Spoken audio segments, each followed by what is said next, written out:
I'm Aryeh Schwartz, and welcome to the Winsidr Show, where it's all about the W. We're almost at All-Star break, and basically at the halfway mark of the season, we're taking a little break from our contender series, and we have a lot to discuss, so let's dive right in.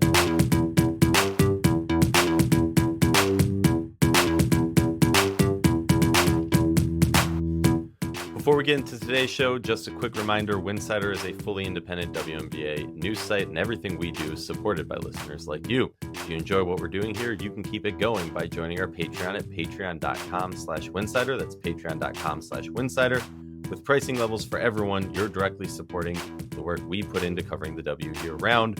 We also have a full team producing great written coverage over at winsidr.com, plus more content than ever across TikTok, Instagram, Blue Sky, Twitter/X, and YouTube. And if you're in the market for WNBA gear, check the affiliate links in the show notes and on winsidr.com. You rep the league, and Winsidr gets a little support along the way. Madisyn, excited to be back here with you. Like I said, taking a little break from the contender series for this special extra episode. Sorry we missed you last week. Had to get a little rest time in, vacation, Commissioner's Cup, all that jazz. And like we said, the Commissioner's Cup, you were there. I was not, so I will shut up and listen to you. Tell me, the Liberty controlled. Well, give us a little breakdown of what happened there. Yeah, from the beginning. I mean, first of all, before the game, there were obviously a lot of questions from both sides. Asia Wilson was out with an ankle injury, which was obviously going to make things interesting. Yeah, and then also Sabrina Ionescu had been coming back from injury, not doing very well. So those were the two main questions pregame.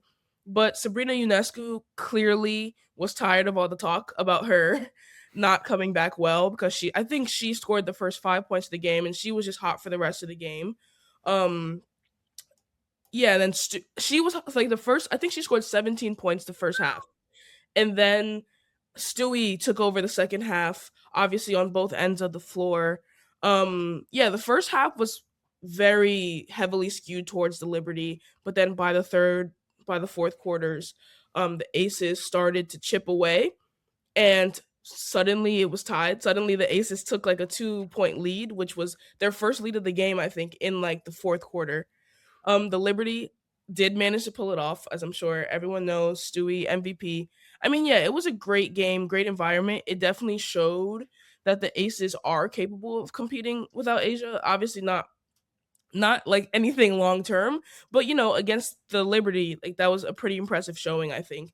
And I think Sabrina, the confidence that her teammates and coaches have shown in her throughout this process, it was clear why they maintain faith, and like Coach Hammond said after the game, like Sabrina loves those big moments. So yeah, it was great. Very vintage Liberty versus Aces, it's a great rivalry. Yeah, it was a great game. That's awesome. Very jealous you got to be there. And honestly, I think one of the coolest trophies in professional sports, if we're being real. Obviously, Stanley Cup, really cool, but Commissioner's Cup, everything should just be a cup. You should be able to drink celebratory out of any trophy that you're winning. I just think any team trophy that is okay. Look, let's be real. The biggest elephant in the room is not Ellie the elephant, but the Chicago Sky and the drama going down there. Like, the facility is not ready. Somehow this offseason they were able to sign a plethora of players who are coming off. Like, first of all, that is the most ridiculous whole. Like, nobody's talking about this. They signed Stevens. They signed Skyler. They signed Sloot. Or maybe they already had Sloot on contract. Fine. They signed Carrington. All of those players, literally all of them, were injured at the point of signing. Maybe coming off the injury, maybe healthy for this level or that. Like, you don't have a real facility. Your facility is 3 walls. We saw the update a month ago. That ain't going to be ready for All-Star. That ain't going to be ready for the end of the season.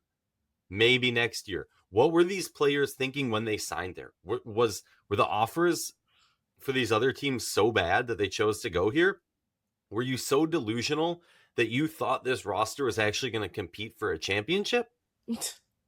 I'm not even trying to be rude. Like, Nobody, nobody the past 5 years, or fine, I'll say 3 years, has looked at the Chicago Sky and said they are in a championship window. And for some reason, that's what the GM has decided, the head coach has decided, the ownership has decided. They've put all their chips in. They don't have a facility to rehab. They somehow got this roster that honestly, you look at it and you're like, this is a fun roster. This can do some stuff. You have, 5 point guards. You got height, you got size. It feels kind of like after the Rakia injury, everything just hit the fan, and it has just been falling apart since then. But hot take, not hot take, I feel like they were very much held together by duct tape, and it just fell apart when the Rakia injury happened, and it's all just been kind of unraveling since. That's just my take. Do you have any lovely insight into the? I didn't even say. Sorry, let me. What is the current drama with the Chicago Sky right now? It's that Courtney Vandersloot has come back from injury, and now Skylar Diggins has been moved to the bench. And Skylar, in classic Skylar fashion, took it to social media to say, I've been so good, I've been so quiet all year long, but now I'm being moved to the bench, and I don't understand why. The way she depicted it, she was not given a clear understanding of why or how long. The way she depicted it, it was a surprise. The way coaches depicted it, he's not going to go into it more.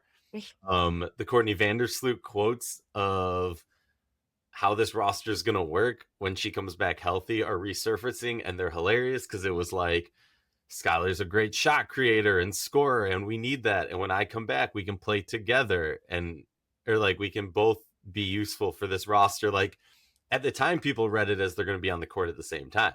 Now people are reading it as, wait a second, one of those people's coming off the bench.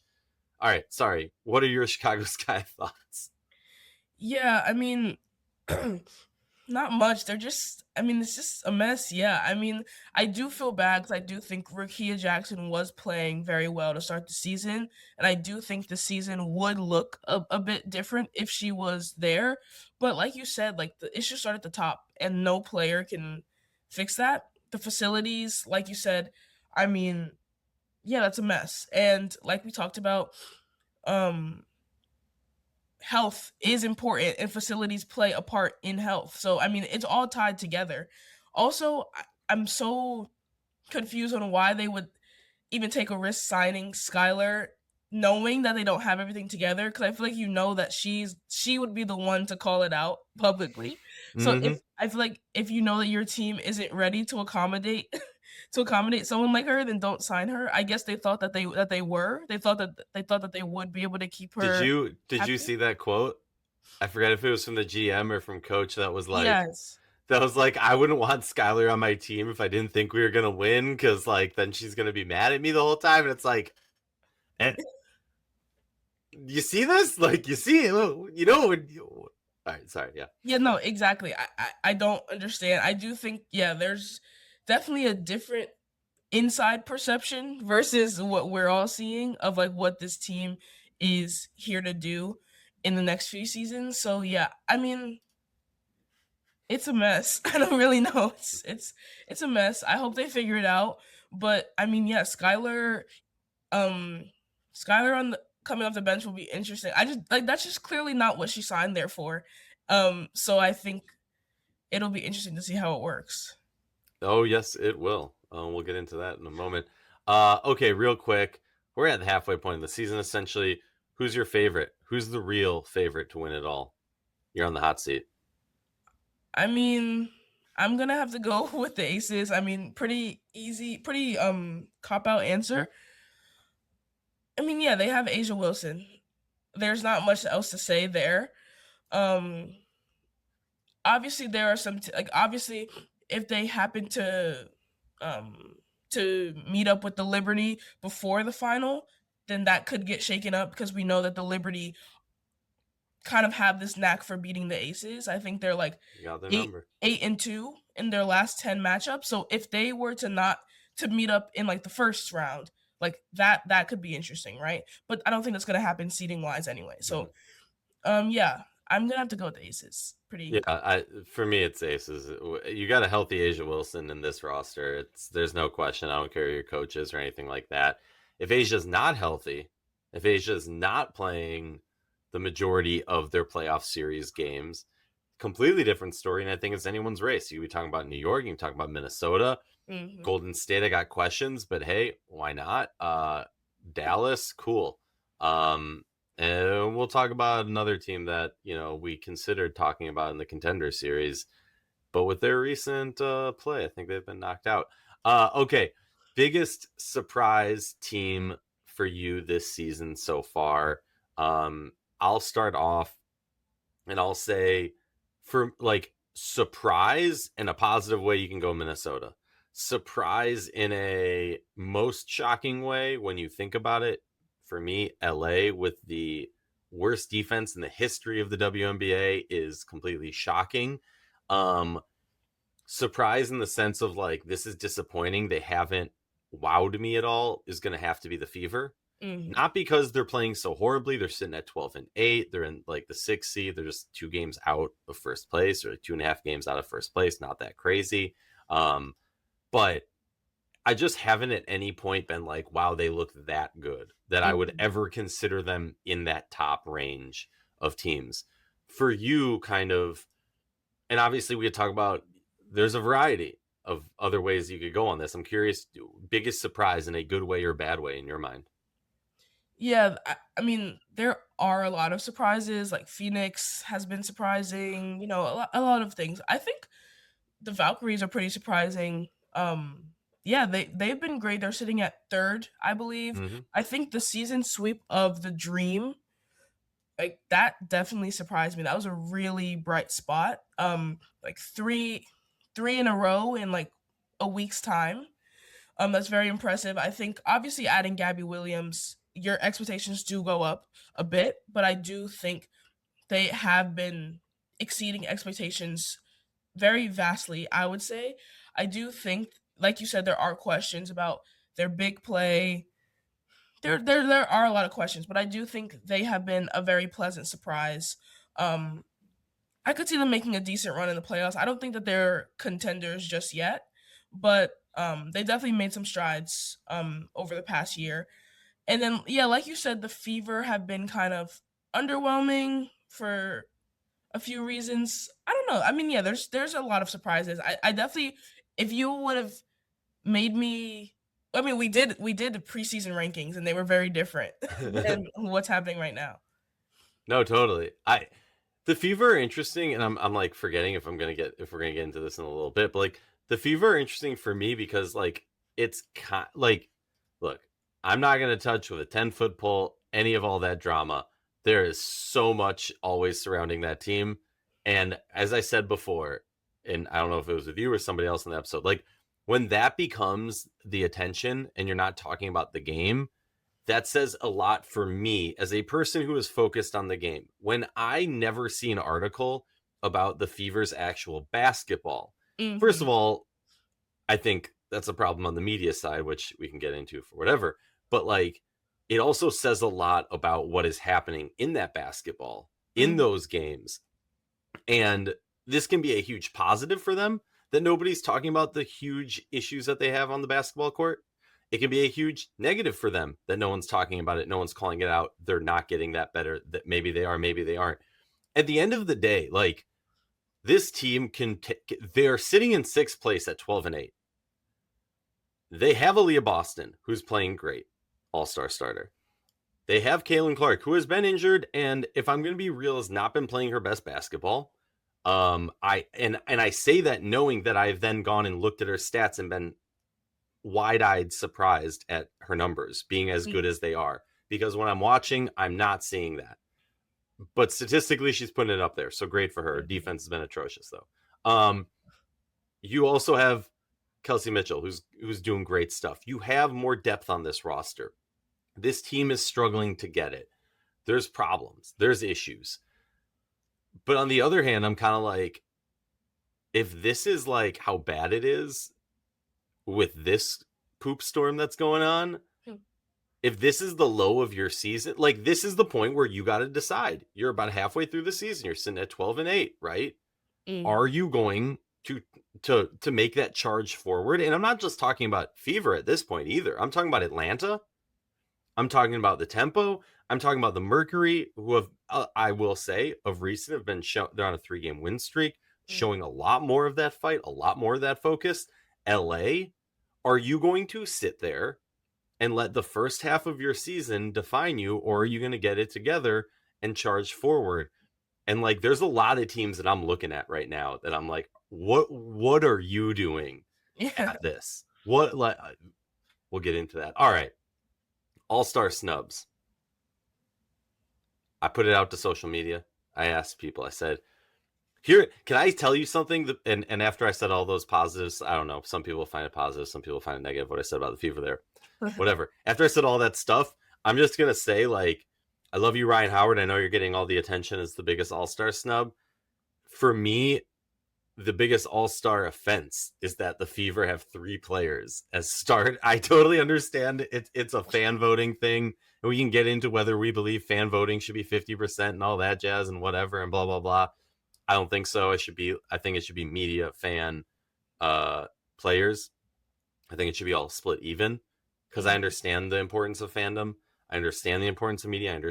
But at the same time, if we're letting fans decide this is also something that dictates legacy, that dictates Hall of Fame membership, that will decide arguments that have meaningless, that are completely meaningless, but will decide arguments later in life about who was the best player during this period or blah, blah, blah. So for me, I think it should be even, because fans are fans and not judging it off of the same things as media or players, which, whatever. The Fever should not have 3 players, starters, in the All-Star game. That's my hot take. Maybe it's not a hot take. Who for you is the biggest snub in the All-Star? Or when you look at the All-Star, what stands out to you? Because the 3 is what stood out to me. No, yeah, I totally agree. And like you mentioned earlier, like Ryan Howard, or just the Dream in general, not having an all-star starter, to me is just like crazy, especially when the Fever have 3 and they have consistently been worse than the Dream this year.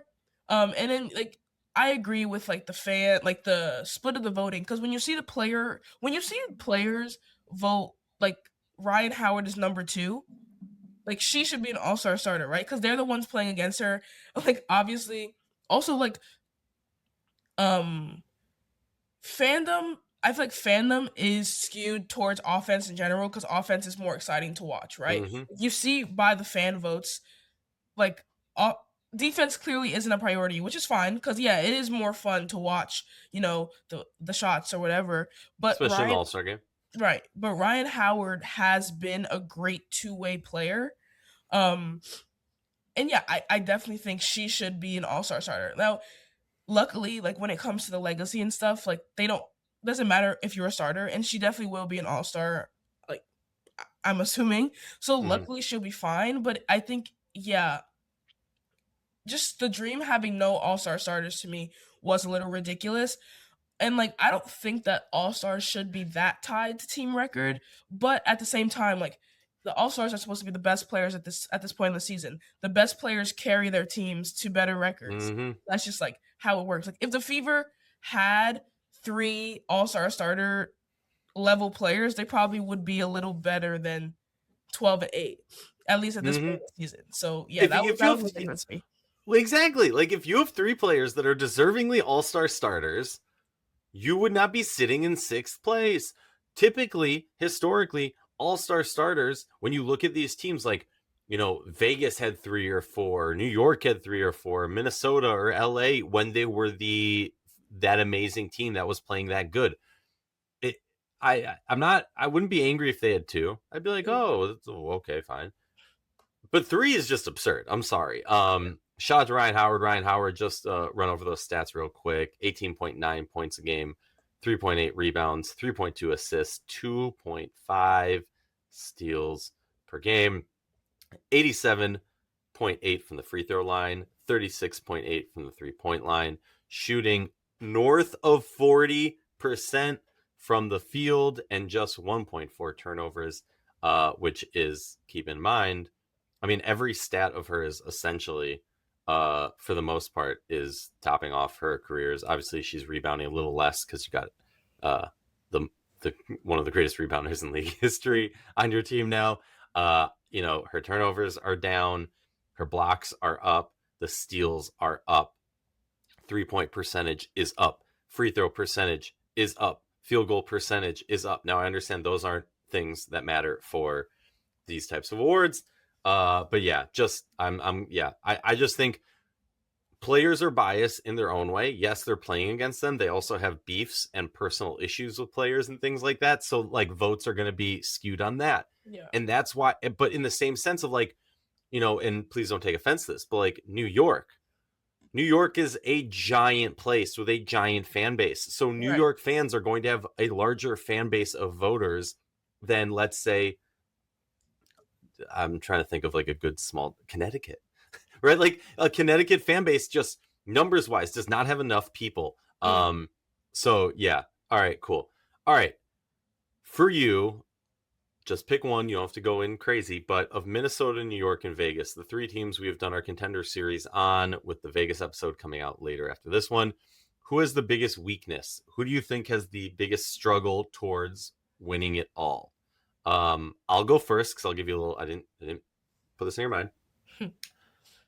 I'm going with New York just because of coaching. If I'm going because of roster, I'm going Minnesota. Fee coming back healthy, all that.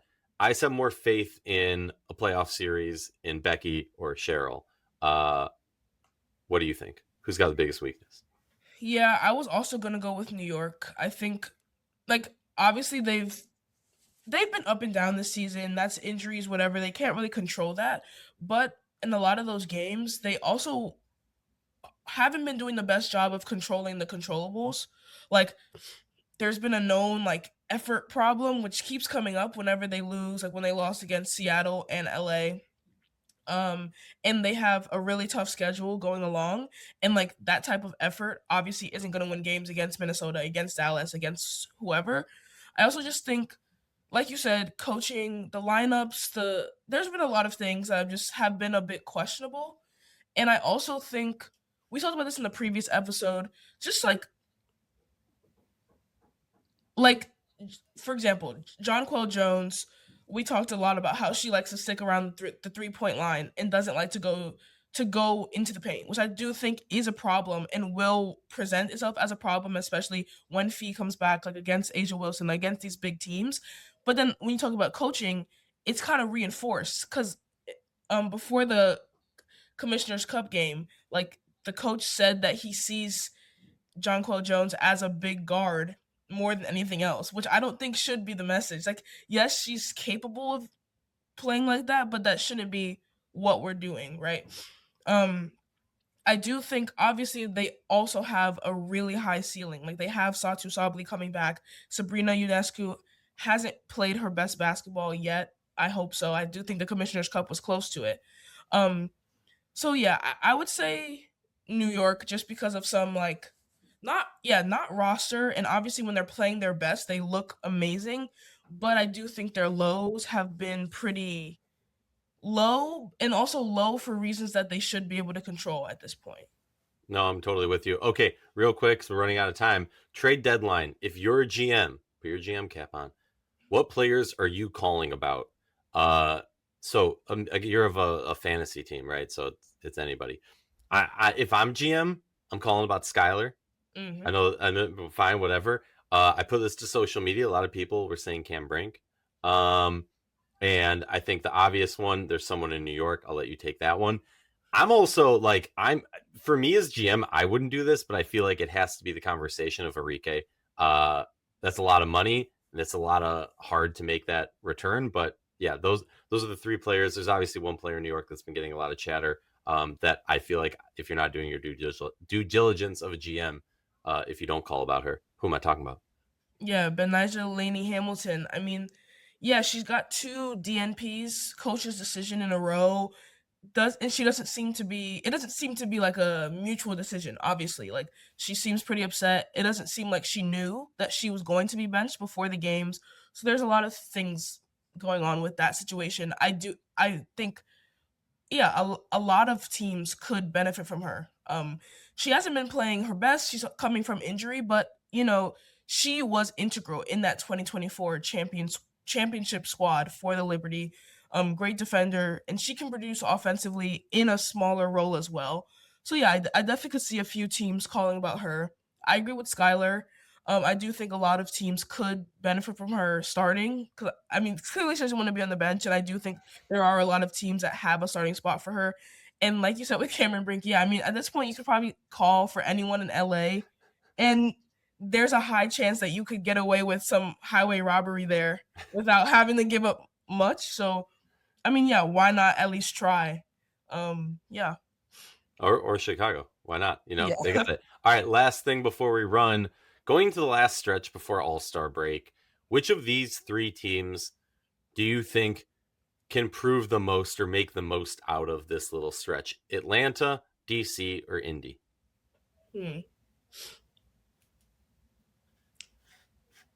I'm going to go with Atlanta just because they came into the season. Like, a lot of people were kind of, I feel like at the beginning of the season, the like championship landscape was Aces Liberty Dream, right? Obviously, we didn't know Olivia Miles would be this good. Things have gotten switched up, but yeah, from the beginning, they were seen to be a contender this season. So I think if that is going to be true, this stretch is the time to prove it. I think, yeah, they're on a 5-game losing streak right now.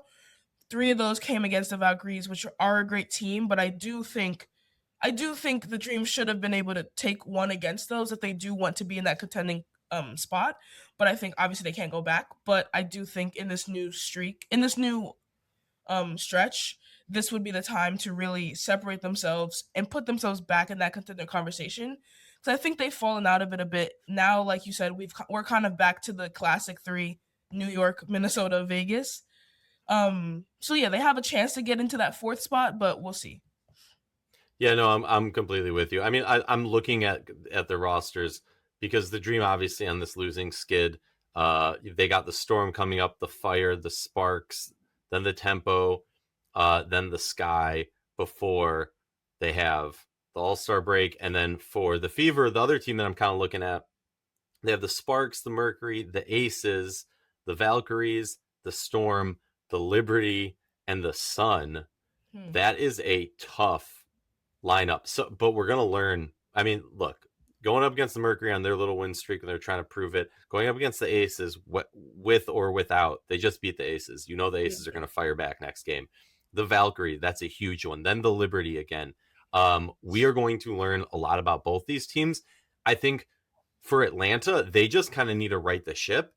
Mm-hmm. For the Fever, they can kind of use this stretch to prove themselves to the rest of the league to say, hey, pay attention to us. We need to be considerate of that next tier. Because I feel like kind of what you were saying, there's those top 3 teams, then we got those other teams, and then we got the Fever. And can Atlanta, and they, the Fever want to get to that level of Atlanta, and that Golden State level of being right under the contenders. Can we see them make that leap? It'll be quite interesting. Appreciate you as always. To close out this episode, I just want to say thank you for listening and supporting independent WNBA coverage. Winsidr and many other outlets have been doing this a long time, and it only works because of the community that you are part of. So thank you.